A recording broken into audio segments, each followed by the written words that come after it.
Praise the Lord. இதன் நோக்கம் ஒரு வருடத்தில் வேதாகமம் முழுமையாக வாசித்து முடிக்கும் திட்டம். வேத வாசிப்பு பகுதி ஆதியாகமம் 9 முதல் ஆதியாகமம் 12 வரை. 9ஆம் அதிகாரத்தில் நோவா பேழை விட்டு வந்த பின்பு அவரை கர்த்தர் ஆசீர்வதித்த விதமும் இதில்தான் முதலாக வானவில் தோன்றியதும் இந்த அதிகாரத்தில் குறிப்பிடப்பட்டுள்ளது.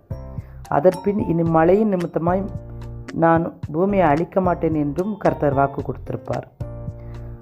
3 குழந்தைகளில் ஒரு குழந்தை தன் தகப்பனுடைய நிர்வாணத்தை வெளிப்படுத்தியதும் இந்த அதிகாரத்தில் கூறப்பட்டுள்ளது. அதன் நிமித்தமாக அவனுக்கு சாபம் உண்டானது, அதுவும் இதில் சொல்லப்பட்டிருக்கும்.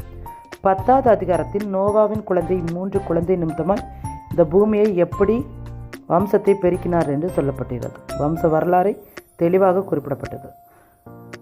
11ஆம் அதிகாரத்தில் பாபில் சிகரம் எப்படி கெட்டப்பட்டது என்றும் கடைசி அதிகாரத்தில் ஆபிரகாமின் பிறப்பும் அதில் கூறப்பட்டிருக்கும். 12வது அதிகாரத்தில் ஆபிரகாம் சாராளோடு எகிப்திற்கு செல்வதும் எகிப்து மன்னனாகிய பார்வோன் சாராளை விரும்பியதும் அதன் பின் அதில் நடந்த சில காரியங்களையும் அதில் குறிப்பிட்டது.